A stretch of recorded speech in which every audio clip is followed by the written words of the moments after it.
আপনার দিনের খেদমত করতে গিয়ে মক্কার কাফেররা আমার উপর কত অত্যাচার করলো, কত গালি দিল, কত অপমান অপদস্থ করলো, আমাকে কত মারলো, মেরে মেরে রক্তাক্ত করলো, তাইফের ময়দানে মেরে মেরে গোটা শরীরটা ক্ষত বিক্ষত করে দিল, রক্তাক্ত করে দিয়েছে। শরীরে রক্তগুলো ঝরে ঝরে পা মোবারকের চাং হয়ে জমে গেছে। নবী আর হাঁটতে পারছেন না, রক্ত শূন্য হয়ে যাচ্ছে, নবী আর চলতে পারছেন না, জমিনে পড়ে বেহুশ হয়ে গেছে। কাফেররা ধরে ওই অবস্থায় ধরে টেনে টেনে নিয়ে গিয়ে মরুভূমিতে শুইয়ে দিয়ে চলে গেল। ওরা জানে আর বেঁচে নাই। আল্লাহ আপনি আমাকে ওই অবস্থার ভিতরেও জীবিত রেখেছিলেন। ও রব্বুল আমিন আল্লাহ পাক ওদের যুদ্ধে শত শত তীর লক্ষ্য করে নবীর দিকে নিক্ষেপ করতে লাগলো, তীরের মুখে বিষ মাখিয়ে দিয়ে। একটা তীর যদি নবীর গায়ে লেগে যায়, নবী শহীদ হয়ে যাবে। হযরত আবু তালহা রাদিয়াল্লাহু তাআলা আনহু, আল্লাহ নবীর বড় মুহাব্বতের সাহাবা, যুদ্ধের ময়দানে আমার নবী পাকের বডিগার্ড হয়ে দাঁড়িয়েছিলেন। তীর আসছে ডান দিক দিয়ে, হযরত আবু তালহা লক্ষ্য করে দেখছেন শত শত তীর আসছে। যে তীরটা আল্লাহ নবীর গায়ে লাগবে ওইটাকে হাত দিয়ে আটকেছিলেন। জোরে বলুন সুবহানাল্লাহ। শত শত তীর বাম দিক দিয়ে আছে। হযরত আবু তালহা লক্ষ্য করে দেখছেন যে তীরটা সত্যি আল্লাহ নবীকে লাগবে, হাত দিয়ে আটকেছিলেন। জোরে বলুন সুবহানাল্লাহ। শত শত তীর নবীকে লক্ষ্য করে পেছন দাঁত দিয়ে নিক্ষেপ করছে। হযরত আবু তালহা লক্ষ্য করে দেখলেন যে তীরটা আল্লাহ নবীকে লাগবে, নিজের পিঠ দিয়ে তীরটাকে আটকেছিলেন। জোরে বলুন সুবহানাল্লাহ। শত শত তীর সামনে দিয়ে আসছে। হযরত আবু তালহা লক্ষ্য করে দেখছে যে তীরটা আল্লাহ নবীকে লাগবে, ওই তীরটা নিজের সিনা দিয়ে বুক দিয়ে আটকেছিলেন। চলে বলুন। এমনি করে করে হযরত আবু তালহা রাদিয়াল্লাহু তাআলা গোটা শরীরটা ধীরে ধীরে ধীরে ধীরে ঝাঁঝরা হয়ে গিয়েছিল। ওটা শরীরটা রক্তাক্ত হয়ে গিয়ে আর সহ্য করতে পারলেন না। হযরত আবু তালহা রাদিয়াল্লাহু তাআলা আনহু আল্লাহ নবীর কদমে দুম করে পড়ে যে ইন্তেকাল হয়ে গেলেন। ইন্না লিল্লাহি ওয়া ইন্না ইলাইহি রাজিউন।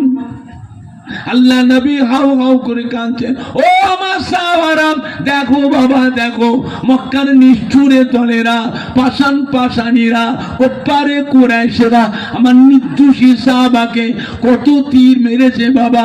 দেখো বাবা দেখো, আমার আবু তালহা বেঁচে নাই, শহীদ হয়ে গেছেন। বাবারা গুনে গুনে দেখো কত তীর লেগেছে বাবা। সাহাবায়ে কেরামেরা ওই অবস্থায়, ইন্তেকাল অবস্থায় সাহাবায়ে কেরামরা হযরত আবু তালহার শরীরে তীরগুলো গুনেছিলেন। গুনে গুনে দেখলেন ৮২টা তীরে হযরত আবু তালহার গোটা শরীরটা ঝাঁঝরা হয়ে গিয়েছিল। নবী কাঁদতেছেন, আল্লাহ আমার আবু তালহা আমার সাথে আল্লাহ রহমতের বেহেশতে মেহমান হয়ে গিয়েছে। একজন কাফের আমার নবীকে লক্ষ্য করে একটা পাথর নিক্ষেপ করলো।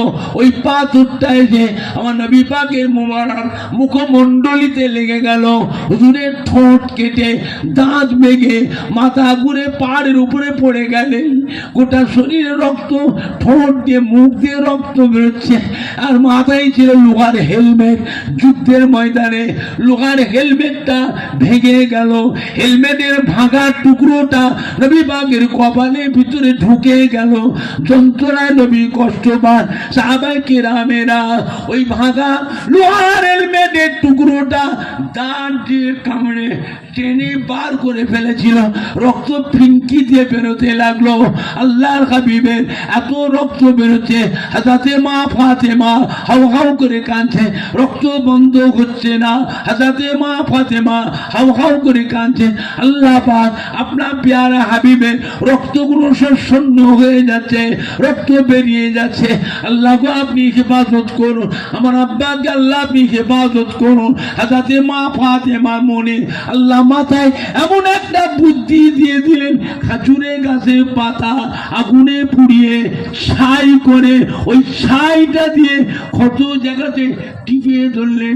আল্লাহর হুকুমে রক্ত পড়া বন্ধ হয়ে গেল। জোরে বলো সুবহানাল্লাহ। ও রব্বুল আমিন, আল্লাহ পাক অশিক্ষিত সমাজ, মূর্খ সমাজে এত ইসলামের দায়িত্ব দিলেন, আমি এত কষ্ট করলাম, আমাকে এত কষ্ট দিল, এত মারল, এত জুলুম অত্যাচার করলো। আল্লাহ পাক এর বিনিময় আমি কিচ্ছু চাইনি। এর বিনিময় আজকে আমাদের ময়দানে আমার এই গুনাহগার উম্মতগুলোকে দয়া করে নাজাত দিয়ে দিই। যদি বলুন না দেখবে, চিন্তা করেছেন আমার ভাইজানরা, বাপজানেরা, যুবকেরা,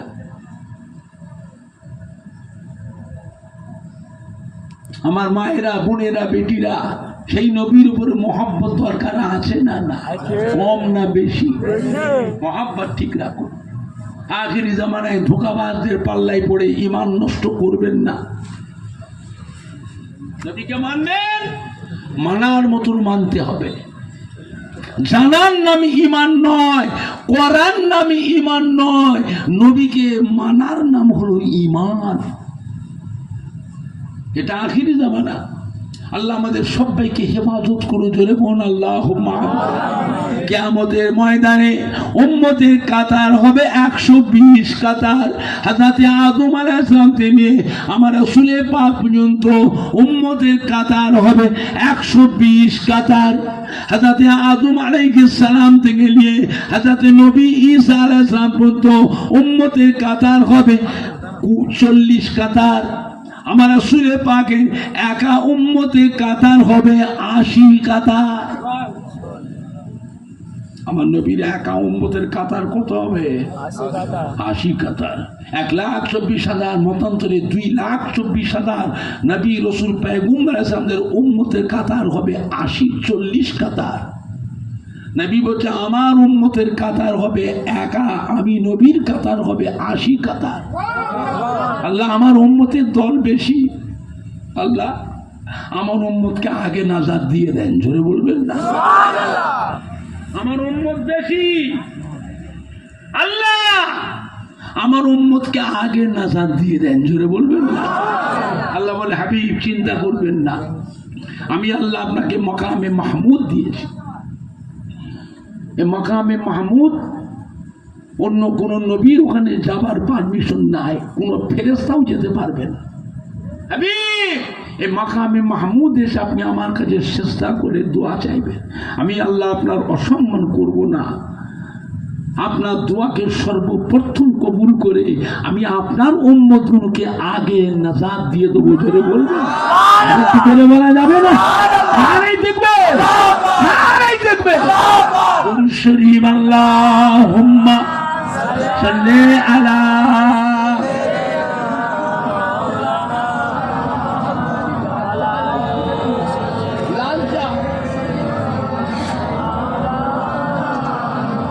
আল্লাহুম্মা সাল্লি আলা সাইয়্যিদিনা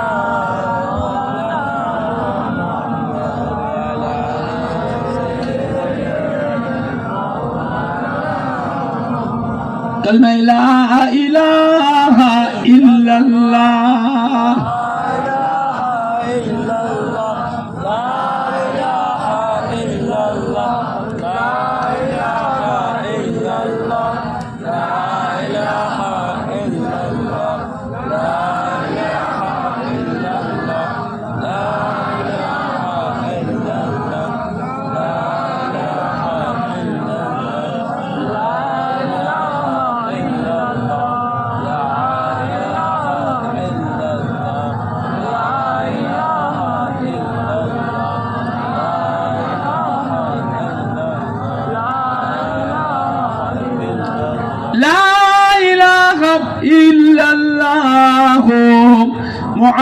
মুহাম্মাদুর রাসূলুল্লাহ আল্লাহুম্মা সাল্লি আলা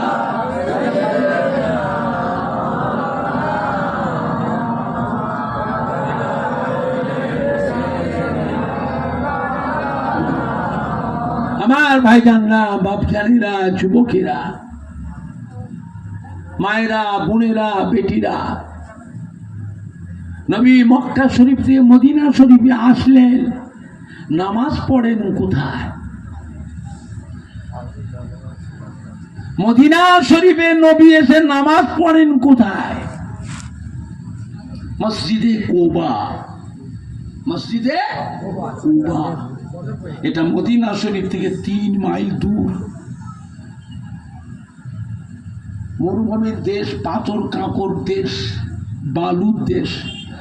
জায়গাটা গরম না ঠান্ডা? গরম জায়গা। নবী পায়ে হেঁটে হেঁটে যান, নবীর কষ্ট পায়। আমার নবী পাকে কষ্ট পায়। নবী মক্কা শরীফের মানুষ, কাবার কাছেই তো আমার নবীর ঘর। হুজুর আম্মা হযরতে আমিনা রাদিয়াল্লাহু আনহা যে ঘরে থাকতেন, যে ঘরটাকে মৌলুদুন নবী বলা হয়, যে ঘরে আল্লাহ নবী ভূমিষ্ঠ হয়েছিলেন, তাআল্লাদ হয়েছিলেন, ওই ঘরটা তো আজও মক্কা শরীফে আছে না নাই?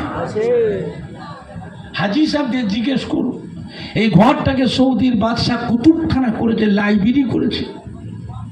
ওই ঘরের কাছে প্রচন্ড ভিড় হয়, কি মেয়ে ছেলে কি বেটা ছেলে ওই ঘরের কাছে গিয়ে কান্নাকাটি করে, ওই ঘরটার কাছে গিয়ে নামাজ পড়ে, ওই ঘরের কাছে গিয়ে দুটো হাত তুলে চোখের পানি ফেলে কেঁদে কেঁদে দোয়া করে।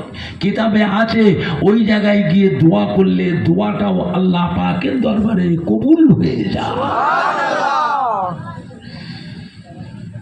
সেই ঘর তো কাবা ঘরের কাছে। নবী আমার ঘর থেকে বেরিয়ে আল্লাহর কাবা। নবী আমার লাসুক নবী, আমার নবীর লাসুক নবী। মদিনা শরীফে এসে 3 মাইল হাঁটতে হচ্ছে।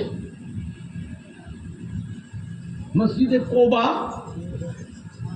নবী হেঁটে হেঁটে যাচ্ছেন, 3 মাইল দূরে গিয়ে নামাজ পড়ে আসেন। নবীর কষ্ট হয়, সাহাবাদের কাছে কাঁদছে, বাবা আমি মদিনায় থাকবো কি করে, খুব কষ্ট হচ্ছে বাবা, আমি মদিনায় থাকবো কি করে বাবা, আমার বড় কষ্ট হচ্ছে। সাহাবারা বলে, গো নবী কাঁদছেন কেন, আপনার কি প্রয়োজন কি দরকার সেটা বলেন, আমরা করে দিচ্ছি। আমি মদিনায় থাকবো কি করে বাবা। সাহাবারা বলছে, আপনাকে মদিনা থেকে যেতে দেবো না। জোরে বলবেন না, মদিনা থেকে আপনার যেতে দেবো না। আর মদিনা হচ্ছে আমার নবীর নানার দেশ, আমার নবীর নানার দেশ। নানার দেশে নাতির আদর আছে না নাই? নাতির উপরে ভালোবাসা মহব্বত আছে না নাই? কম না বেশি? আপনার কি প্রয়োজন বলেন, আমরা করে দিচ্ছি। নবী বলে, আমাকে মসজিদ করে দাও, মসজিদ করে দাও। আমার নবীর সাজানো বাগান মক্কা শরীফ ছেড়ে কাফেরদের অত্যাচারে 360 মাইল রাস্তা অতিক্রম করে মদিনায় এসেছে, নবীর নানার দেশে এসেছে। কাঁদছেন, আমি মদিনায় থাকবো, কেউ কষ্ট হচ্ছে বাবা, আমাকে মসজিদ করে দাও। সাহাবারা খোঁজাখুঁজি করছে, মসজিদ করতে গেলে জমির দরকার আছে না নাই? মসজিদ হবে কি করে? সাহাবারা খোঁজাখুঁজি করছে, মসজিদের জায়গাকে বিক্রি করবে, জমি মসজিদ হবে, জায়গা বিক্রি করো। মদিনায় কেউ জায়গা বিক্রি করছে না, বিক্রি হবে না। নবী আসার জন্য মদিনার মাটির দাম জমির দাম বেড়েছে না কমেছে? নবী যেখানে থাকবেন সারা পৃথিবীর কোটি কোটি মানুষ সেই জায়গায় আসবে না আসবে না? সে জায়গায় যে যাই করে বসুক তার ব্যবসা কারবার চলবে না চলবে না? কম চলবে না বেশি চলবে? এই জায়গা বেসছে না, হবে না। আবার এসে কাঁদছে, হুজুর জায়গা বিক্রি করছে না হুজুর, এখন মসজিদ হবে কি করে? নবী কাঁদছেন, বাবাই মসজিদ দর করে দাও। সাহাবারা বলছে, হুজুর কেউ জায়গায় বিক্রি করছে না তো। আল্লাহ নবী শুনেনি, নিজে ঘর থেকে বেরিয়ে গেলেন, একটা জায়গায় গিয়ে দাঁড়ালেন, যে দেখে চতুর্দিকে ঘুরে ফিরে দেখে জায়গাটা নবী পছন্দ করলেন। দেখো তো বাবু, এই জায়গাটা কার? গোপনে খবর লাভ, প্রকাশ্যে না, খুব গোপনে। সাহাবারা খবর নিয়ে এসে বলে, হুজুর দুটো এতিমের জায়গা। কাদের জায়গা? দুটো এতিমের জায়গা। নবী চিন্তিত হয়ে গেলেন, এতিমদের জায়গা, এতিম যখনই তো সাহায্য করার দরকার, মসজিদ হবে কি করে?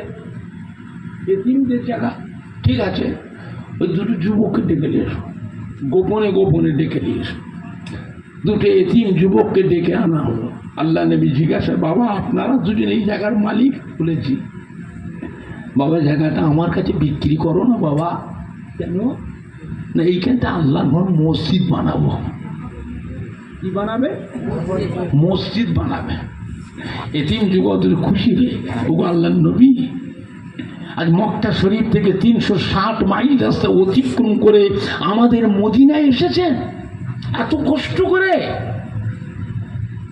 এই জায়গা আপনার পছন্দ হয়েছে, এখানে আল্লাহর ঘর মসজিদ বানাবে, এই জায়গা আপনাকে এমনি দিয়ে দিলাম। যদি হবে না? দেখেছেন কত বড় ভাগ্যবান এতিম ছেলে দুটো। আজকে মসজিদ তৈরি হয়েছে। আগের যুগের মানুষ মসজিদ করেছিল ছোট ছোট মসজিদ, এখন মুসল্লি বেশি হয়ে গেছে। ছেলের ছেলে, মেয়ের ছেলে, নাতির ছেলে, পোতার ছেলে করে আওলাদের আওলাদ করে মানুষ বেশি হয়ে গেছে। এই ছোট মসজিদ এখন মুসল্লি জায়গা হচ্ছে না। মসজিদ বড় করার দরকার। কি করে বড় হবে? মসজিদের পাশে যাতে জায়গা, 1 কাঠা জায়গা বিক্রি করো, মসজিদ বাড়াবো। জায়গা বিক্রি হবে না কেন? আমার ছেলে, আমার নাতি পোতারে ঘর করবে, তারা ছেলে মেয়ে বউলে বাস করবে। ও জায়গাও বিক্রি করছে না, টাকা দিচ্ছে। হ্যাঁ বাবা, মসজিদের জন্য 1 কাঠা জায়গা যদি কেউ বিক্রি করেন, মসজিদটা বড় হলে আরো 50টা লোক নামাজ পড়ার সুযোগ পাবে না? পাবে না? একা নামাজ পড়া, জামাতে নামাজ পড়া 27 গুণ নাকি বেশি। জামাতের একটা গুরুত্ব আছে না? নাই। সাহাবারা বললেন, ইয়া রাসূলুল্লাহ, ইয়া হাবিবাল্লাহ, জামাত যদি বড় হয়, মুসল্লি যদি বেশি হয়। আল্লাহ নবী বলে, জামাত যদি বড় হয়, মুসল্লি যদি বেশি হয়, আল্লাহ পাক সওয়াবের দরজাটাও বাড়িয়ে দেবে। জায়গা বিক্রি করছে না। হ্যাঁ বাবা, আপনি তো কদিন পরে মরে যাবে, আপনি কার মালিক থাকবেন? মালিক পাল্টে যাবে, আপনি মরে যাবেন। জায়গা থাকবে কিন্তু মালিক থাকবে না, মালিক বদল হয়ে যাবে। তো যতদিন দায়িত্বে আছে একটা ভালো কাজ করে যান। তো বিক্রি করছে না।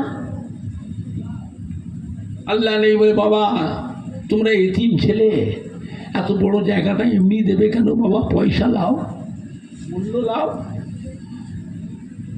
এতিম যুবক জুড়ে বলে, আল্লাহ নবী, জায়গা কিন্তু দাম দিলে কিন্তু আমরা জায়গা দেবো না, এই জায়গা আমরা বিক্রি করবো না। আপনি আল্লাহ রসুল, আজ মক্কা থেকে 360 মাইল রাস্তা অতিক্রম করে আমাদের মদিনায় এসেছেন। আমাদের জায়গাটা আপনার পছন্দ হয়েছে, আল্লাহর ঘর মসজিদ বানাবেন, এই জায়গা আপনাকে আমরা এমনি দিয়ে দিলাম। যদি হবে না? আল্লাহ নবী খুশি হয়ে বলে, বাবা এদিকে এসো, তোমরা এতিম ছেলে, তোমাদের সাহায্য করার দরকার, তোমরা এমনি দেবে, আমি রাসূলুল্লাহ এটা কবুল করে নিলাম। তবে বাবা আমি আল্লাহ রসুল, আমি তো একটা কথা বলেছি, আমার কথাটা সম্মান রাখো। তোমাদের কথাটা আমি নবী মেনে নিলাম, তবে আমি আল্লাহ রসুল, আমি একটা কথা বলেছি, আমার কথার সম্মানটা রাখো। এদিকে এসো। যুবক দুটোকে ডেকে আল্লাহ নবী নিজের কাছ থেকে জমির দরুন কিছু মূল্য ওই যুবক ছেলেদের হাতে দিয়ে দিলেন। যুবক ছেলে দুটোটা নিয়ে, অর্থটা নিয়ে, মূল্যটা নিয়ে কি করলেন? ওই অর্থটা নিয়ে মদিনার মসজিদে নববী শরীফে দান করে দিলেন। জোরে বলবেন না? আর একটু জোরে বলা যাবে না? সেই জায়গায় হলো মদিনার মসজিদ নববী শরীফ। আল্লাহ আলী বলে, যে ব্যক্তি মদিনার মসজিদ নববী শরীফে 40 ওয়াক্ত নামাজ বা জামাতের সাথে আদায় করবে, কিয়ামতের কঠিন হাসরের দিনে আমি রাসূলুল্লাহ সাল্লাল্লাহু আলাইহি ওয়াসাল্লাম তাকে সাথে করে নিয়ে আল্লাহর বেহেশতে নিয়ে যাব। বলুন না, একেবারে বেহেশতের গ্যারান্টি দিয়ে দিয়েছে। আল্লাহর বেহেশতের গ্যারান্টি দেওয়ার অধিকার একমাত্র আল্লাহ আমাদের নবীকে দিয়েছেন। অন্য কোন নবী আলাইহিস সালামকে বেহেশতের গ্যারান্টি দেওয়ার অধিকার আল্লাহ দেননি। এমনি সারা বিশ্বের মুসলমান, কি বাচ্চা, কি জওয়ান, কি আদমাজি, কি মুরব্বী, কি মেয়ে ছেলে, কি বেটা ছেলে, যিনি যে দেশেই আছেন সেখান থেকেই আমার রাসূল পাক সাল্লাল্লাহু আলাইহি ওয়াসাল্লামকে জান প্রাণ দিয়ে ভালোবেসে মোহাব্বত করে হৃদয়ে হৃদয়ে কলবে কলবে আমার নবী পাকের চাঁদ মুখের পানে সবাই আশা করেছে, আছে না না? এটা যে আল্লাহ পাকের নিয়ামত। জোরে বলুন না আলহামদুলিল্লাহ, জোরে বলুন না আলহামদুলিল্লাহ। আল্লাহ নবীর মাঝে যে ব্যক্তি আমার ওফাতের পরে আমার মাজারের কাছে আসলো, আমার মাজারে সালাম দিয়ে গেল, আমার মাজারটা জিয়ারত করলো, কি বেটা ছেলে কি মেয়ে ছেলে, সে যেন আমি রাসূলুল্লাহ সাল্লাল্লাহু আলাইহি ওয়াসাল্লাম আমার সাথে জীবিত জিন্দা মুলাকাত করে গেল। জোরে বলুন সুবহানাল্লাহ। মান যাআকাবিরি মান যারানি বাদা মামাতি ফাকান্নামা যারানি ফি হায়াতি আও কামা ক্বালা নবী সাল্লাল্লাহু আলাইহি ওয়াসাল্লাম। আল্লাহ ফরমাতে, যে ব্যক্তি আমার ওফাতের পরে আমার মাজারের কাছে যে দাঁড়িয়ে থাকলো, কি মেয়ে ছেলে কি বেটা ছেলে আমার মাজারের কাছে যে দাঁড়িয়ে থাকলো, তার জন্য আমি রাসূলুল্লাহ সাল্লাল্লাহু আলাইহি ওয়াসাল্লাম আমার উপর ওয়াজিব হয়ে যায় কাল কিয়ামতের ময়দানে আল্লাহ পাকের দরবারে সুপারিশ শাফাআতি করে তাকে আল্লাহর বেহেশতে নিয়ে যাওয়া। আমি নবী আমার উপরে ওয়াজিব হয়ে যায়। মান যাআকাবিরি ওয়াজাবাত লাহু শাফাআতি আও কামা ক্বালা নবী সাল্লাল্লাহু আলাইহি ওয়াসাল্লাম। মদিনার সাহাবায়ে কেরামদের আর্থিক অবস্থা আল্লাহ ভালো করে দিলেন, পয়সা কড়ি ধন সম্পদ আল্লাহ বাড়িয়ে দিলেন। মদিনার মধ্যে নববী শরীফের ছাউনি ছিল খেজুর গাছের পাতা,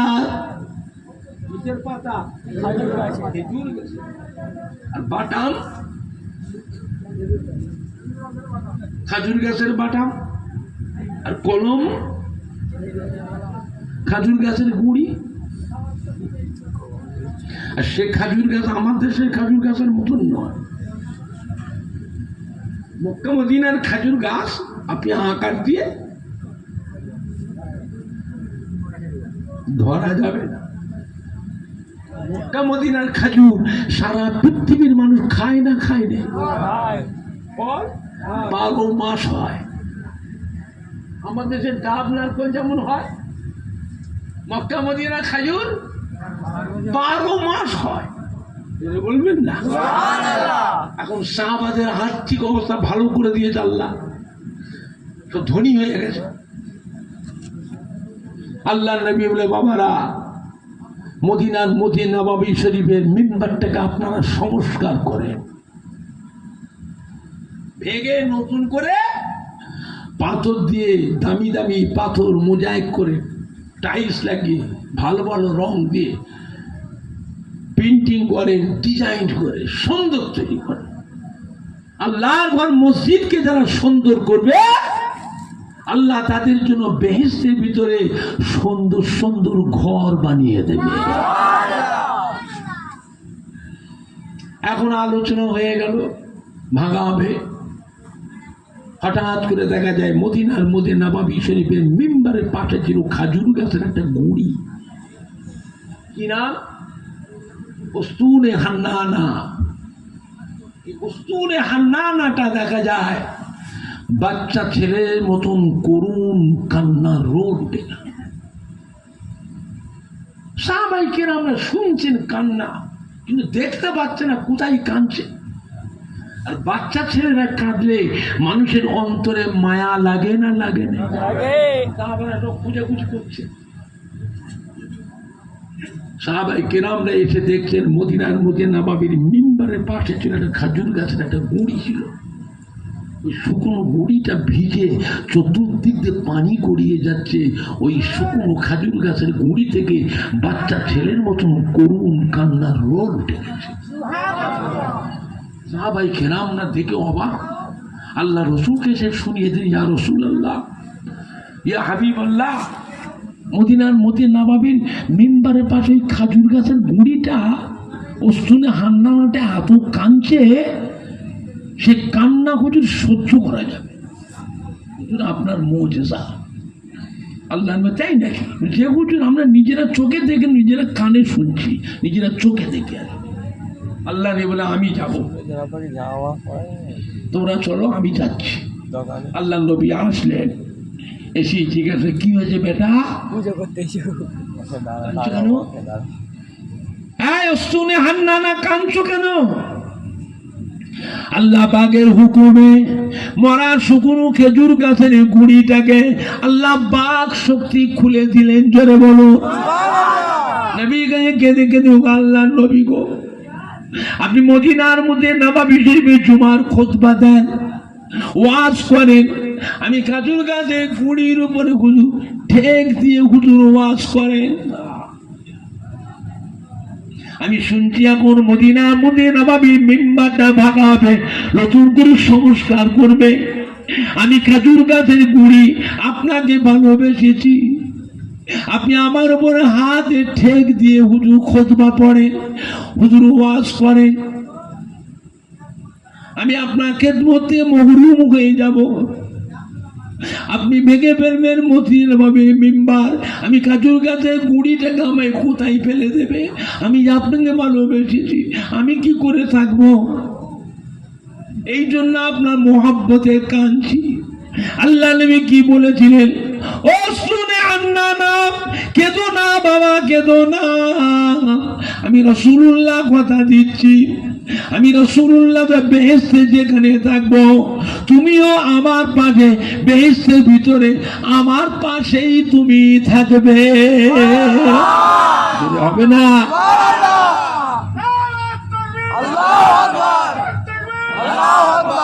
এখন মদিনার মধ্যে নববীর মিম্বার তো ভাঙা হলো,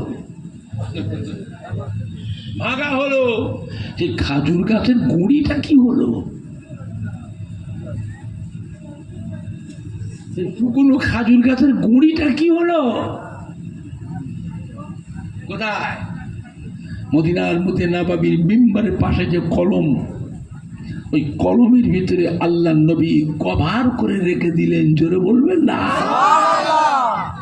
আজও মদিনার মধ্যে নববী শরীফে তাহাজ্জুদের ওয়াক্তে ওই মরা খেজুর গাছের গুঁড়ি উস্তুনে হান্নানার কান্নার শব্দ এখনো শোনা যায়।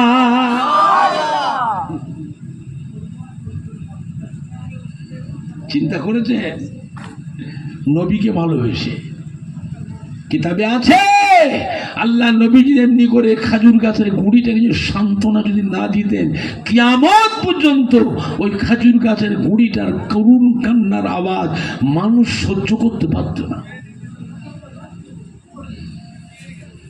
নবীকে ভালোবাসার জন্য যদি বেহেশতে যদি খাজুর গাছের গুঁড়িটা যেতে পারে, খাজুর গাছ যেতে পারে, আমরা তো নবীর আদরের উম্মাত।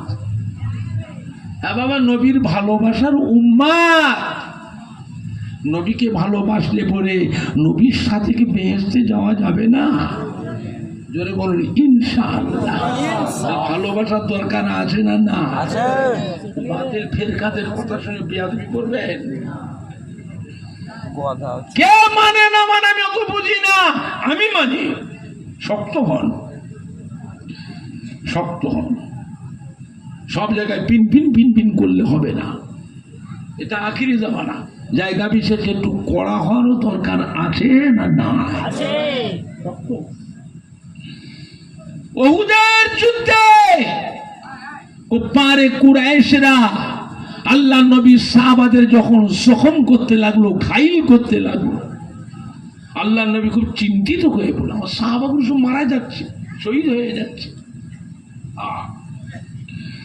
নবী কি করলেন? সাহাবায়ে কেরামদের নিয়ে উহুদ পাহাড়ের দিকে রওনা হয়ে গেল। পাহাড়ে উঠে পড়লেন। নবীর সম্মানে উহুদ পাহাড়টা হ্যাট হয়ে গেছিল। জোরে বলবেন না? পাহাড়ের জান আছে না? না আছে। পাহাড়ের জান আছে, পাথরের জান আছে। নবী সাহাবায়ে কেরামদের নিয়ে উহুদ পাহাড়ে উঠে গেলেন। পাহাড় আস্তে আস্তে উঁচু হয়ে গেল। জোরে বলবেন না? হ্যাঁ বাবা, নিচ থেকে মারাটা সহজ না ওপর থেকে মারা সহজ? আল্লাহ পাক মুসলমানদের আল্লাহ বিজয় দিলেন। জোরে বলবেন না? উহুদ পাহাড়ের আরো ঘটনা আছে। আল্লাহ নবী যখন উঠেছিলেন পাহাড়ে, পাহাড়টার মধ্যে হরকত শুরু হয়েছিল, পাহাড়টা কেঁপেছিল, হেলাধুলা শুরু হলো। নবী কি করলেন? পা দিয়ে একটা ধাক্কা দিলেন। থাম! এই! থাম! কি জানিস? তোর উপরে বসে আছে, দাঁড়িয়ে আছে একজন আল্লাহর নবী, দুজন শহীদ, একজন গাজী। সঙ্গে সঙ্গে পাহাড়টা থেমে গেল। জোরে বলবেন না?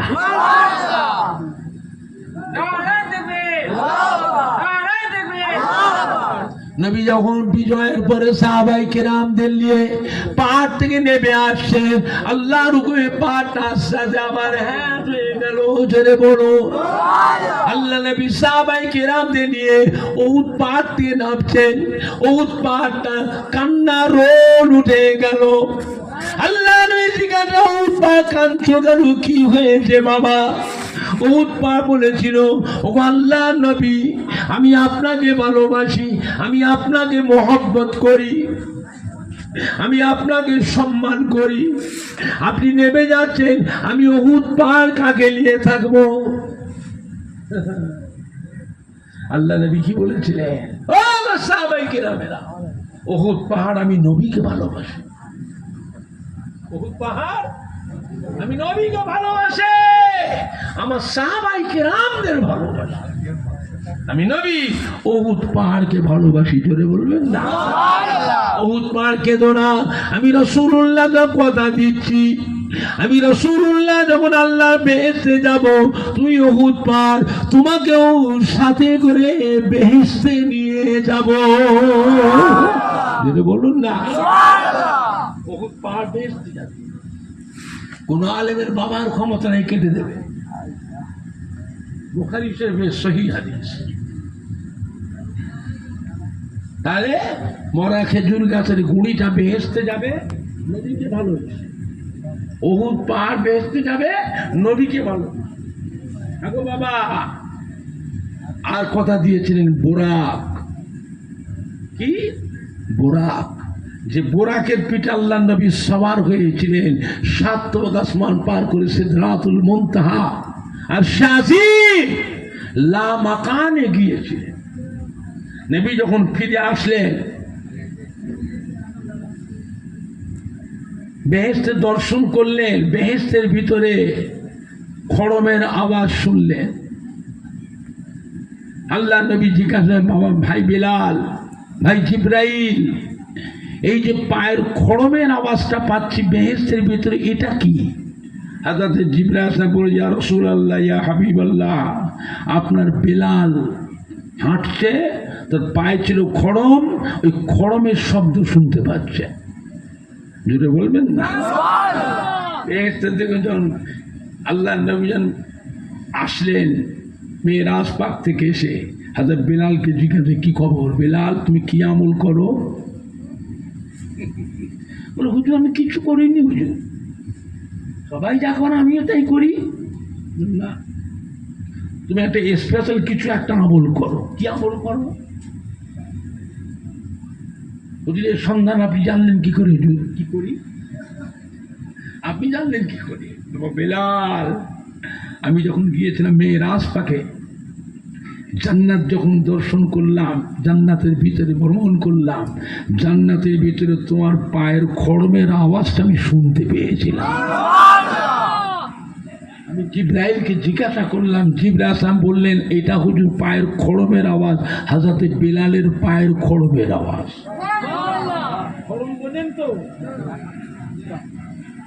আগের যুগের মানুষরা কাঠের খড়ম পায়ে দিত না, দিত নি? তুই কি আমল করো বেলাল? বলো, আমার কাছে গোপন করো, আমি সব খবর শুনেছি, আমি নিজে কানে শুনেছি। বেলাল বলে, ইয়া রাসূলুল্লাহ, হাবিবাল্লাহ, বেয়াদি মাফ কর, আমার শরীর যখন নাপাক হয়ে যায়, উযু নষ্ট হয়ে যায়, আমি সঙ্গে সঙ্গে উযু করি, সঙ্গে সঙ্গে উযু করি, উযু করে 2 রাকাত তাহিয়াতুল উযুর নামাজ পড়ি। কিসের নামাজ? তাহিয়াতুল উযুর নামাজ। এই তাহিয়াতুল উযুর নামাজ পড়বার নিয়ম হলো, পানি অঙ্গ থেকে, অঙ্গ প্রত্যঙ্গ থেকে শুকোবার আগে ভিজে অবস্থায় নামাজটা পড়তে। কথা বুঝতে পারছেন না? হযরত বেলাল আল্লাহ নবীকে বললেন, হুজুর আমি সঙ্গে সঙ্গে উযু করি, উযু করে 2 রাকাত তাহিয়াতুল উযুর নামাজ পড়ি। আল্লাহ বলে, হয়েছে। এই জন্য আল্লাহ পাকের নিয়ামত, আমি বেহেশতে দর্শন করতে গিয়ে বেহেশতের ভিতরে তোমার পায়ের খড়মের আওয়াজ আমি শুনে এসেছি। জোরে বলবেন না? আর একটু জোরে বলা যাবে না? নবী পাক যখন বোরাক থেকে নামলেন, বোরাকটা কান্নার রোল উঠে গেল। আল্লাহ নবী জিজ্ঞাসা, বোরাক কাঁদছো কেন? আল্লাহ পাক বোরাকে বাক শক্তি দান করলেন। ওগো আল্লাহ নবী গো, আল্লাহ রসুল গো, আপনি আল্লাহ পাকের সম্মানিত মেহমান, আল্লাহ পাকের সম্মানিত মেহমান, আপনাকে পিঠে বসিয়ে উড়িয়ে উড়িয়ে উড়িয়ে উড়িয়ে আল্লাহ পাকের সম্মানিত মেহমান 7 আসমান পার করে সিদরাতুল মুনতাহা আরশ আজিম লা মাকানে আল্লাহ পাকের সঙ্গে সরাসরি দিদার মেরাজ করে আসলেন। এখন আপনি নেমে যাচ্ছেন, আমি আপনাকে ভালোবেসেছি, মহব্বত করেছি, আমি কি করে থাকবো? কেন না, কিয়ামতের ময়দানে কোটি কোটি কোটি কোটি বোরাক থাকবে, আপনি কোন বোরাকের পিঠে বসবেন? আমি সেদিন আপনার খেদমত থেকে বঞ্চিত না হয়ে যায়, এই জন্য আপনার মহব্বতে কাঁদছি। আল্লাহ কি বলেছিলেন, ও বোরাক কেঁদো না বোরাক, আমি রাসূলুল্লাহ কথা দিচ্ছি, কিয়ামতের ময়দানে তোমার পিঠের উপরে আমি বসবো, তুমি আমাকে কিয়ামতের ময়দানে উড়িয়ে উড়িয়ে উড়িয়ে উড়িয়ে আমার কোটি কোটি উম্মাত উম্মাতি মেয়ে ছেলে বেটা ছেলেকে আমি নবী আমাকে দর্শন করাবে। জোরে বলো, আরো জোরে বলো সুবহান। নারাই দেখবে, নারাই দেখবে। আমার ভাইজানরা, বাপ জানে না, যুবকেরা, মরা খেজুর গাছের পুরি নবীকে ভালোবাসার জন্য যদি নবীর সাথে বেহেশতে যেতে পারে, উহুদ পাহাড়টা নবীকে ভালোবাসার জন্য উহুদ পাহাড় যদি বেহেশতে যেতে পারে, বোরাক আমার নবীকে ভালোবাসার জন্য কিয়ামতের ময়দানে নবীকে পিঠে করে নিয়ে উড়িয়ে উড়িয়ে উড়িয়ে উড়িয়ে কোটি কোটি কোটি কোটি মেয়ে ছেলে বেটা ছেলেকে আমার নবীকে দর্শন করাবে। জোরে বলবেন না? আমি আপনার নবীর তো সেই আদরের উম্মাত, বড় মহব্বতের উম্মাত গো। সে নবীকে ভালোবাসার জন্য নবীর সাথে বেহেশতে যেতে পারবো না। জোরে বলুন ইনশাআল্লাহ, জোরে বলুন না ইনশাআল্লাহ।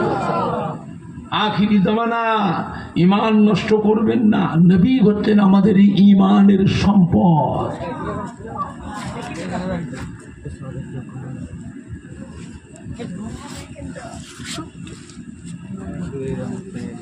নবী আমাদের ঈমানের সম্পদ। কে মানে না মানে আমি অত বুঝি না। শক্ত হন, পিনপিন করবেন না। জায়গা বিশেষে একটু কড়া হওয়া দরকার আছে না? না, কে মানে না মানে আমি অত বুঝি না। আমি মানি, আমি মানি। শক্ত হন, এটা আখিরি জামানা, এটা আখিরি জামানা। আল্লাহ আমাদের সবাই ঈমান আমলকে পুরো কায়েম রাখেন। ঈমান আমল সে মরণ নসিব করে। আল্লাহ আমার নবীর মোহাব্বত, আল্লাহ আমাদের খাতিমা বিল খায়ের নসিব করে। আল্লাহ আমাদের আখিরাতের নাজাত দেন। জোরে বলুন আল্লাহুম্মা আমিন। দুরূদ শরীফ আল্লাহুম্মা সাল্লি আলা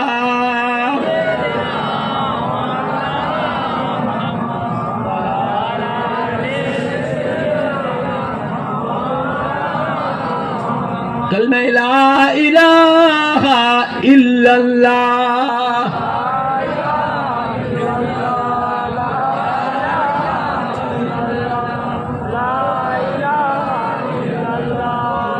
লা ইলাহা ইল্লাল্লাহ।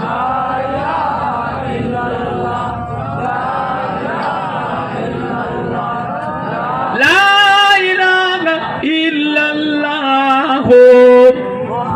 মুহাম্মাদুর রাসূলুল্লাহ সাল্লাল্লাহু আলাইহি ওয়াসাল্লাম।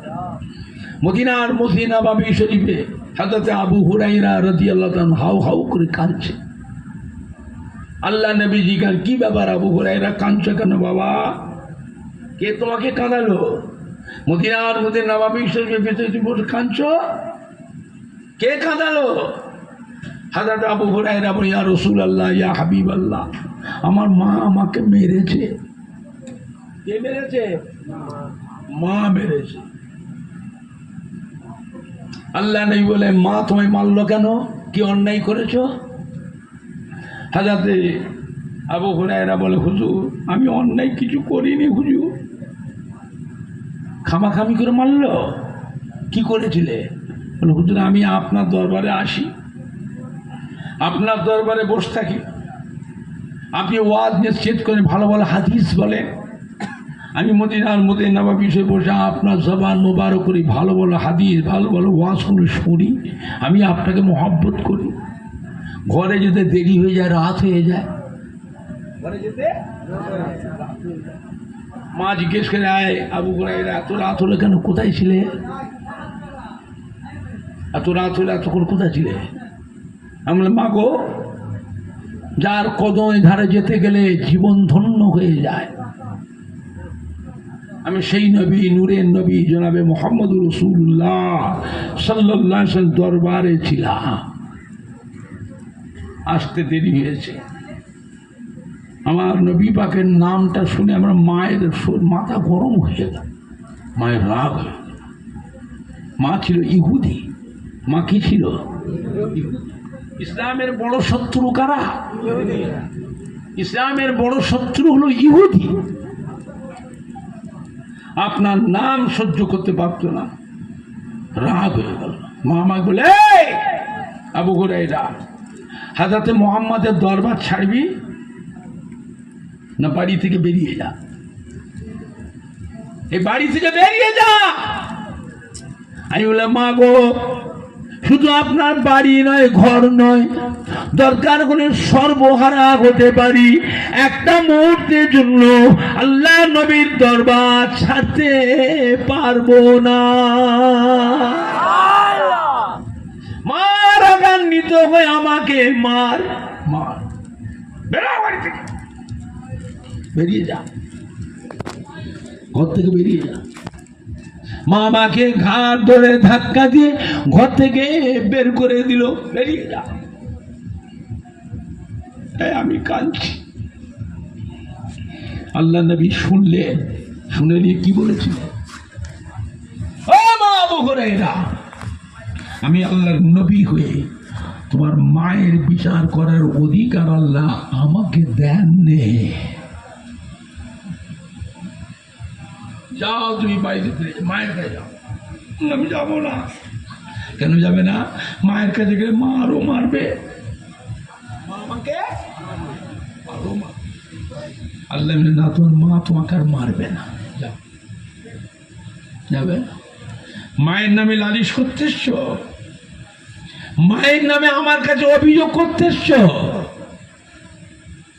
হাজরত বেলাল বলে ইয়া রাসূল, হযরত আবু হুরায়রা বলে ইয়া রাসূলুল্লাহ হাবিবাল্লাহ, মায়ের নামে অভিযোগ করতে আসিনি, বিচার করতে আসিনি। আপনি আল্লাহ রসুল, আপনি একটু আমার মায়ের জন্য দোয়া করেন। আল্লাহ পাক আমার মাকে ইমানের কলেমা পড়ে মুসলমান বানিয়ে নেই। আমি জানি আপনি আল্লাহ রসুল, মায়ের জন্য দোয়া করলে আপনার দোয়া আল্লাহ ফেরাবেন না। আল্লাহ নবী কি করেছিলেন? সাহাবায়ে কেরামদের দুটো হাত তুলে দোয়া করলেন। সমস্ত সাহাবীদের আল্লাহ নবী দোয়া করে, আল্লাহ আমার আবু হুরায়রার মাকে ইমানের কলমা পড়ে মুসলমান বানিয়ে দেন। হবে না? দোয়া শেষ করার পর আবু হুরায়রা কাঁদতে কাঁদতে ছুট বাড়ির দিকে। নিজে বাড়ি যাও, মায়ের কাছে যাও, মায়ের কাছে যাও। কাঁদতে কাঁদতে ছুট। পেছন থেকে কয়েকজন সাহাবা জামা ধরে থাম, আবু হুরায়রা এত কাঁদছো কেন, এত যে ছুটছো কেন, কি হয়েছে, তোমার বিপদটা কি হয়েছে? আবু হুরায়রা নিরীহ মানুষ ছিলেন, নিরীহ মানুষ, কোনো ঝগড়া বিবাদ ফিতনা ফাসাদে থাকতেন না। এত কাঁদতে কাঁদতে ছুটছো কেন, থাম থাম। আবু হুরায়রা ছেড়ে দে ভাই, আমায় ছেড়ে দে, আমাকে ছেড়ে দে ভাই, আমায় আটকাসনি। কেন রে ভাই? না, আল্লাহ নবী আমার মায়ের জন্য দোয়া করেছে, আমি দেখতে চাই, আমি ছুটে ছুটে মায়ের কাছে আগে পৌঁছাবো। না, আল্লাহ নবীর দোয়াটা আমার মায়ের কাছে আগে পৌঁছে গেছে, এইটা আমি দেখবো।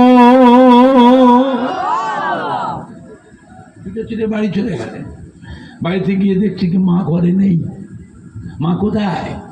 মা হামামখানায়। মা রয়েছে কোথায়? হামামখানা, গোসলখানায়। দরজা দিয়ে লক করে, কে রে? মা গো, আমি আবু হুরায়রা এসেছি মা।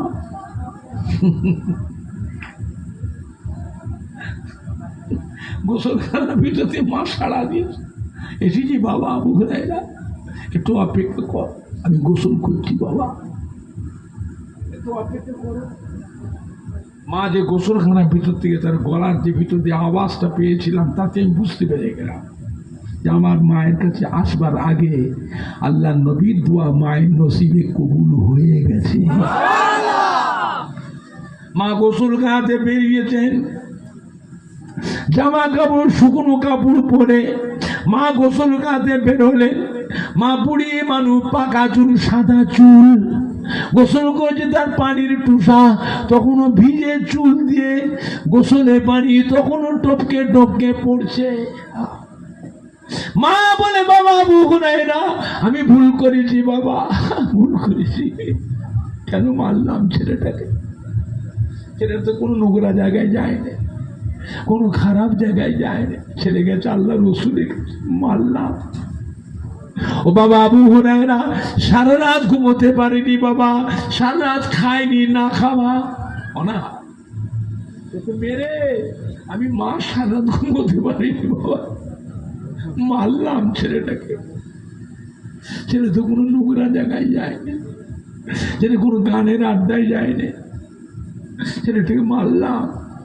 ছেলে তো আল্লাহ রসুলের কাছে গেছে, আমি মারলাম। ও বাবা আবু হুরায়রা, আমাকে নিয়ে চলো বাবা তোমার নবীর কাছে। কোথায় তোমার নবী? আমাকেও নিয়ে চলো, তোমারও নবী আমারও নবী। বাবা আবু হুরায়রা, আমি গিয়ে তোমার নবীর নূরে হাত ধরে ইমানের কলমা পড়ে মুসলমান হয়ে যাব। হযরত আবু হুরায়রা রাদিয়াল্লাহু আনহু মাকে সাথে করে নিয়ে আসলেন আল্লাহ রাসূলের দরবারে। যে মা এসে আল্লাহ নবী নূরের হাত দুখানা ধরে মা ইমানে কলেমা পড়েছিলেন, আশহাদু আল্লা ইলাহা ইল্লাল্লাহু ওয়াহদাহু লা শারীকা লাহু ওয়া আশহাদু আন্না মুহাম্মাদান আবদুহু ওয়া রাসূলুহু। জোরে বলেন না সুবহানাল্লাহ, জোরে বলেন না নারায়ে তাকবীর, নারায়ে তাকবীর। বলে মাকে বাপকে আল্লাহ বড় নিয়ামত করেছে বাবা। আল্লাহর ওই হযরতে হাসান বসরি রাহমাতুল্লাহ আলাইহি রাস্তা দিয়ে হেঁটে নিয়ে যাচ্ছেন। হুজুরের চলাফেরার পথের মাঝে একটা কবরস্থান সামনে পড়ে গেল। কবরস্থানের পাশে গিয়ে দাঁড়িয়ে গেলেন আল্লাহর ওলি হযরতে হাসান বসরি রাহমাতুল্লাহ আলাইহি। কবরস্থানের কাছে গিয়ে সালাম দিলেন। কবরস্থানের কাছে দাঁড়িয়ে দাঁড়িয়ে কোরআন পাক তিলাওয়াত করলেন। কোরআন পাক তিলাওয়াত করে দুটো হাত তুলে মুনাজাত করলেন। নেকিটা সওয়াবটা নিয়ে কবরবাসী মুর্দাদের রুহে রুহে রুহে রুহে রুহে রুহে সব সানি করলেন। মোনাজাতটা শেষ করলেন। আল্লাহর ওলি হযরতে হাসান বসরি রাহমাতুল্লাহ আলাইহি ওই কবরস্থানের কাছে গিয়ে সালাম দিলেন, আসসালামু আলাইকুম ইয়া আহলাল কবর। সালাম দেওয়ার সাথে সাথে কবরের ভিতর থেকে সমস্ত মুর্দারা মেয়ে ছেলে বেটা ছেলে কবর থেকে রুহানি হালতে উঠে দাঁড়িয়ে আল্লাহর ওলি হযরতে হাসান বসরি রাহমাতুল্লাহ সালাম দিলেন। হযরতে হাসান বসরি রাহমাতুল্লাহ আলাইহি কবরবাসীদের সালামের উত্তর দিলেন। সালামের জবাব দিয়ে হুজুর জিজ্ঞাসা করলেন, ও কবরবাসী মায়েরা, ও কবরবাসী বাবাজিরা, ও কবরবাসী মহিলারা, ও কবরবাসী মা বোনেরা, কেমন আছেন বাবা? কবরে কি হালতে আছেন বাবা? আমাকে একটু শোনাও বাবা। আমি আমার নিজের কবরের চিন্তায় বড় চিন্তিত হয়ে আছি। কেমন আছেন বাবা? সমস্ত কবরবাসীরা ওই অবস্থায় বলেছিলেন, ও আল্লাহর ওলি ও হযরতে হাসান বসরি রাহমাতুল্লাহ আলাইহি, হুজুর আপনি দোয়া করেছেন, আল্লাহ পাক আপনার দোয়াকে কবুল করে নিয়ে এই কবরস্থানে ৭০,০০০ মুর্দার কবর আছে। ৭০,০০০ কবরবাসী মুর্দার জীবনের গুনাহ আল্লাহ মাফ করে দিয়ে আমাদের কবর গুনাহ আল্লাহ পাক দয়াময় দয়া করে নূরুন আলা নূর করে দিয়েছে। বলেন না দোয়া দরকার আছে না? না, এখন বলছে কবর জিয়ারত করে বেদাত। মরে গেছে পুড়িয়ে গেছে,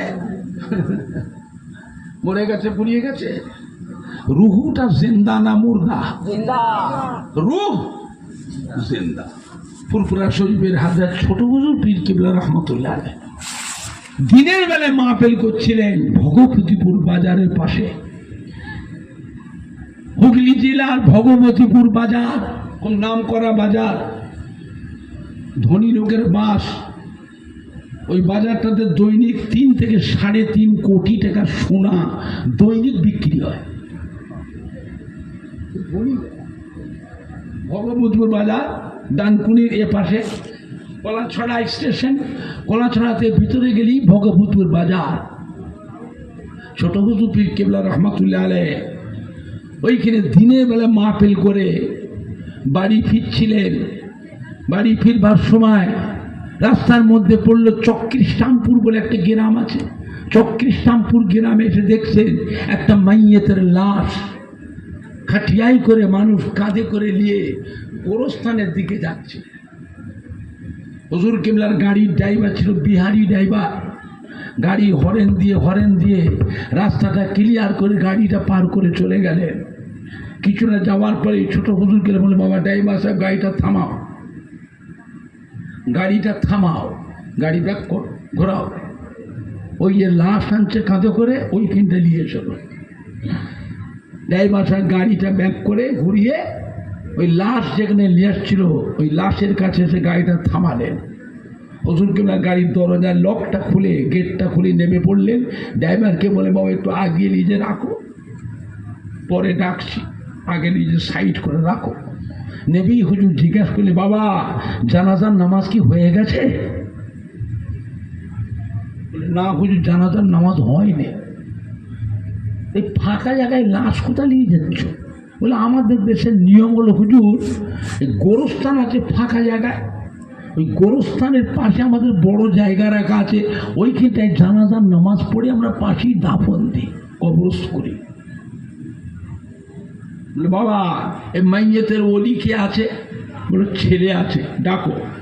ছেলেকে ডেকে নিয়ে আনে, বাবা এই মৃত্যু ব্যক্তি আপনার কে হয়? বলে আমার মা হয়। আমার মা। তোর মায়ের জানাজার নামাজ তো হয়নি, আমি তোমার মায়ের জানাজার নামাজটা আমি জুলফিকার পড়াবো, আমাকে হুকুম দাও। ছেলে বলল, হুজুর আপনি আমার মায়ের জানাজা আপনি পড়াবেন? তো হুজুর পড়ান।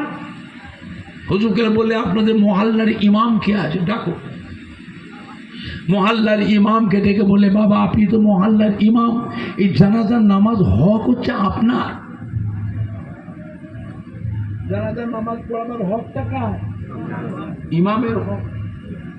বাবা এই মৃত্যু ব্যক্তির ছেলে আমাকে হুকুম দিতে জানাজা পড়াবার, আপনি তো মহল্লার ইমাম, আপনি হুকুম দেন। ইমাম সাহেব বলে, হুজুর আপনি জানাজার নামাজ পড়ান। হুজুর মুসল্লিরা সব বলছে, হুজুর আপনি জানাজার নামাজ পড়ান। হযরত ছোট হুজুর পীর কেবলা রহমাতুল্লাহ আলাইহি জানাজার নামাজটা ছোট হুজুর নিজে পড়ালেন। পড়িয়ে নিয়ে জানাজার কাতার ভেঙে দাঁড়াও, সবাই সূরা ফাতিহা শরীফ, সূরা ইখলাস শরীফ, দরুদ শরীফ তিলাওয়াত করো। সবাই পড়লেন।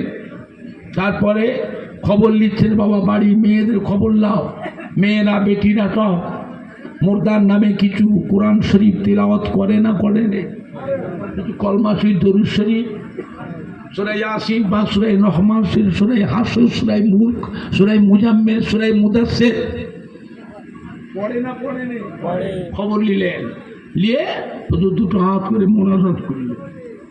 মোনাজাতটা করে সব রেশানি করে হুজুর বেড়ে গাড়ি থেকে ড্রাইভারকে ডাকলেন।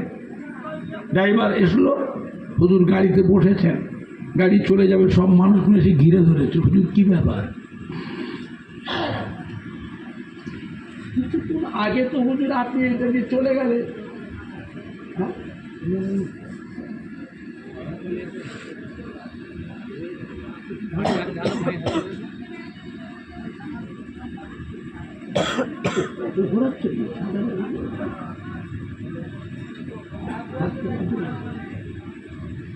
হুজুর আপনি তো চলে গেলেন গাড়ি দিয়ে, কি হলো হুজুর আপনার? ফিরে আসলেন। বাবা আমি জুলফিকার পার করে চলে গেলাম, এই দেখছি এই মহিলাটার এত আমল বেশি, ওর আমল এত বেশি, আমি যেতে পারলাম না। ওর আমল এত বেশি, ওই মহিলাটার এত বেশি আমল। আমি জুলফিকার, আল্লাহ পাক আমার রুহানি চোখে আল্লাহ আমাকে দেখালে, দেখে আমি আর যেতে পারলাম না, দাঁড়িয়ে গেলাম, ফুরফাস হয়ে যেতে পারলাম না, তাই ফিরে এসেছি। বাবা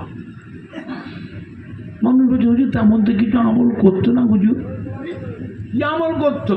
এমনি নামাজ পড়তো, সুন্নত নামাজ, নফল নামাজ, তাহাজ্জুদের নামাজ, এমনি রোজা রাখতো, ফজিলতের রোজা, নফল রোজাও রাখতো। ছোট হুজুর বলেন না, আর কি আমল করতো?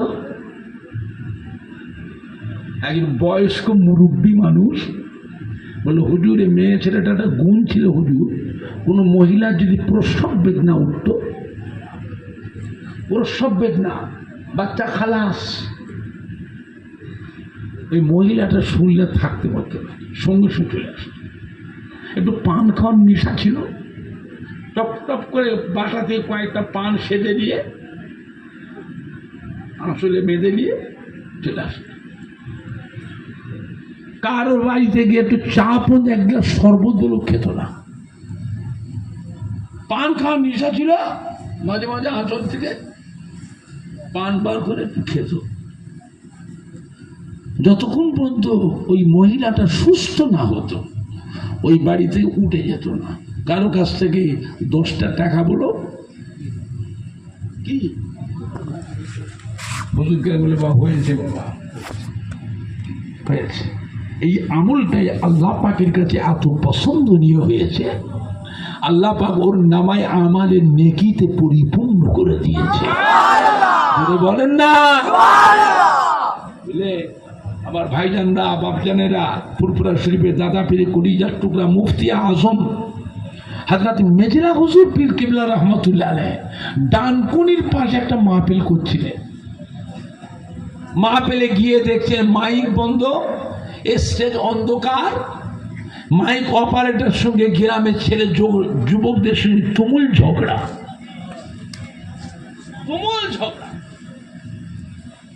হুজুর কিবলা গিয়ে পৌঁছালেন, বাড়িওয়ালার বৈঠকখানায় গিয়ে বসেছে।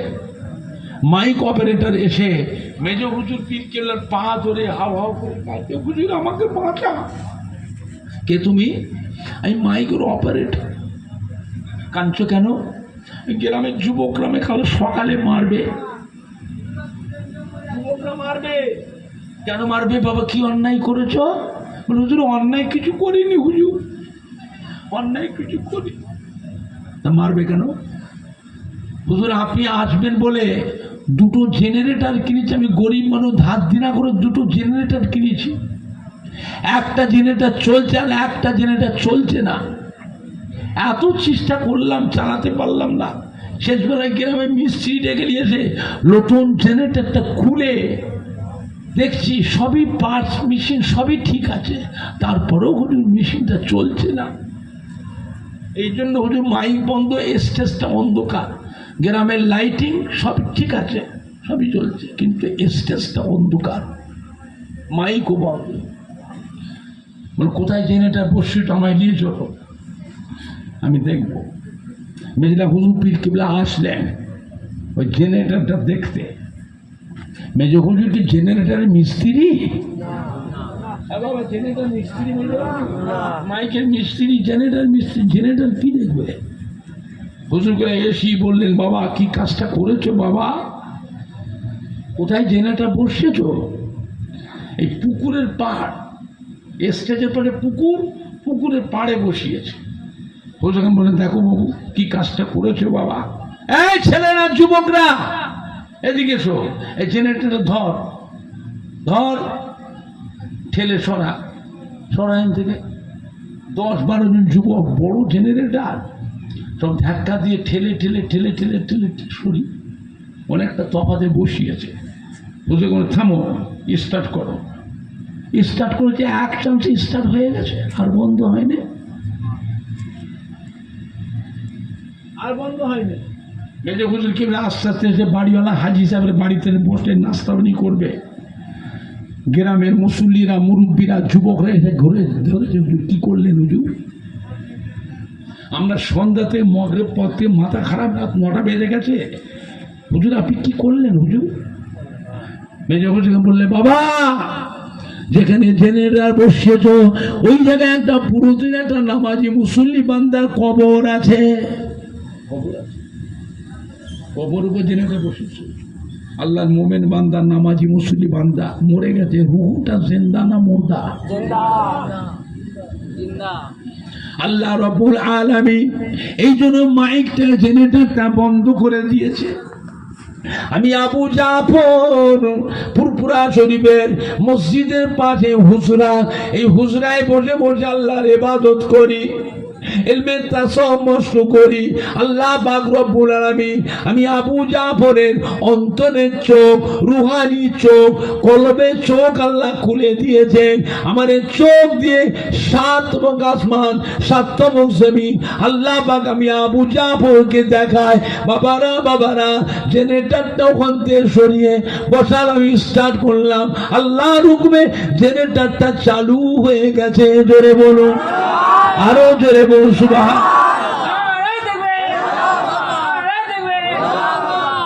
বাবা আল্লাহ ওয়ালাদের আল্লাহ রুহানি চোখ দিয়েছে, রুহানি চোখ, কলমের চোখ।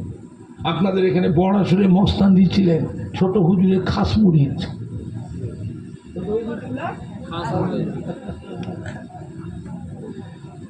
আল্লাহ পাকে নিয়ামত করেছিল বাবা, বড় সুরে মানুষ, বাতি নিচে অন্ধকার, পাতির নিচে কি হয়? ঢেরকিনের নিচে শ্যামুল গাছ, বোঝেন শ্যামুল গাছ, তুলো হয়, তুলো খুব নরম হয়, বালি নরম, বালি মাথায় দিতে আরাম পাওয়া যায়। শ্যামুল গাছের দানা বিছি গোড়ার মাটি কম পায়, বুঝতে পারেননি? শ্যামুল গাছের ফল যখন ফেটে যায়, ওই তুলো দানা শুদ্ধ জড়িয়ে নিয়ে যে উড়ে উড়ে অন্য জায়গায় গিয়ে পড়ে, গোড়ায় পড়ে। বড় ছেলে মানুষ, তোমরা বড় ভাগ্যবান, তোমরা বড় ভাগ্যবান। ফুরফুরা শরীফে হযরত ছোট হুজুর পীর কেবলা রহমাতুল্লাহ আলাইহির কাছ থেকে পাওয়া একজন আল্লাহর ওলি বান্দা, বড় ছেলে মানুষ পেয়েছিল, মস্তান রহমত আলী মস্তান। আর তাকে নিয়ামত করেছি, তাহলে আমাকে চোখ দিয়েছিলেন, চোখ দিয়ে দেখতে পেয়েছে কবরে কার কবরে কি হচ্ছে। আল্লাহ পাক রুহানি চোখ কিন্তু দিয়েছিলেন, জোরে বলবেন না? আর একটু জোরে বলা যাবে না? আল্লাহ পাক আমাদের ছেলে নাতি পোতাদের মধ্যে, আমার দাদা পীরের সিলসিলা মুরিদ আর মুরিদানদের ছেলের ভিতরে, দাদুজির খলিফাদের ছেলেদের মধ্যে আল্লাহ এইরকম বিরাট প্রাপ্ত মানুষ আল্লাহ তৈরি করে দেন। জোরে বলেন আল্লাহুম্মা, জোরে বলেন না আল্লাহুম্মা। দুরূদ শরীফ, আল্লাহুম্মা সাল্লি আলা সাইয়্যিদিনা মাওলানা মুহাম্মদ ওয়া আলি সাইয়্যিদিনা মাওলানা। কারো বাড়ি কিছু খেত না, চিড়ে দেখতো, চিড়ে কি রাখতো? চাল ভাজা, চিড়ে চাল ভাজা। কোনো বাড়িওয়ালা যেখানেই জলসা করে কারবে খেত না, কথা ঠিক বলছি না?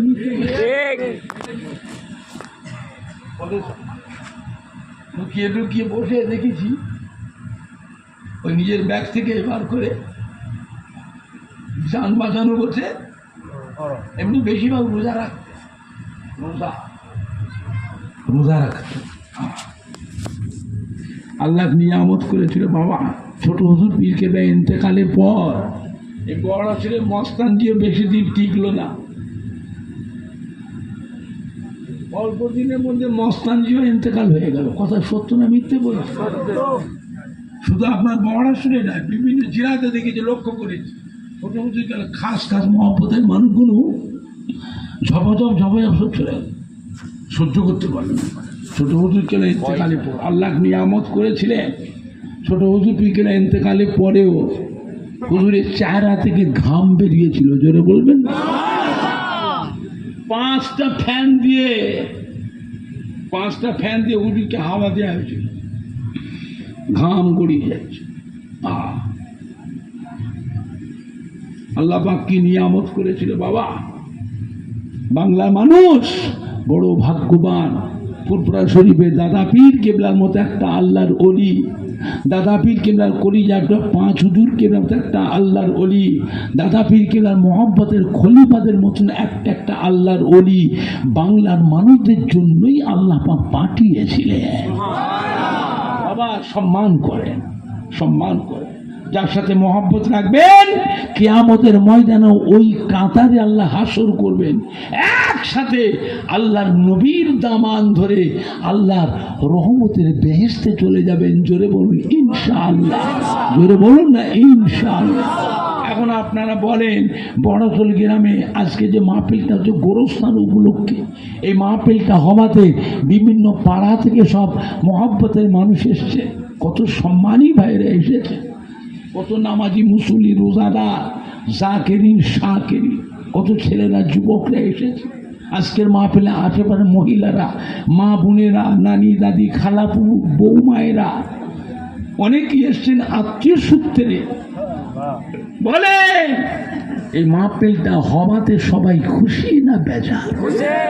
মাহফিলটা থাকবে না বন্ধ হয়ে যাবে? আমি বড়খোল গ্রামে অনেকদিন আসিনি, আগে আসতাম, আর না হলেও 10-15 বছর 20 বছর আসি, 10-15-20 বছর, বুঝতে পেরেছেন? আমার ভাইজানরা অনেকদিন পরে আসলাম, বলেন আশাতে সবাই খুশি না বেজা? অল্প না বেশি? কারা কারা খুশি হাত তোলে, জোরে তকবীর দেন, নারায়ে তকবীর, নারায়ে তাকবীর, হিজবুল্লাহ, আহলে সুন্নাতুল জামাত, টুকরা শরীফের দাদা পীরের হক সিলসিলা। সম্মানীয় শ্রোতা বৃন্দ, সম্মানীয় যুবক বৃন্দ, সম্মানীয় কমিটি সাহেবানগণ, মহিলাগণ, টুকরা শরীফের দাদা পীরের হক সিলসিলা, টুকরা শরীফের দাদা পীরের হক সিলসিলা, নারায়ে তাকবীর। গোরস্থান উপলক্ষে বাৎসরিক ইসালে সওয়াব, গোরস্থান উপলক্ষে বাৎসরিক ইসালে সওয়াব, নারায়ে তাকবীর, নারায়ে তাকবীর। হাত নামান, বলেন আপনারা কে আছে এই মাহফিলের জন্য, কে কি দেবেন?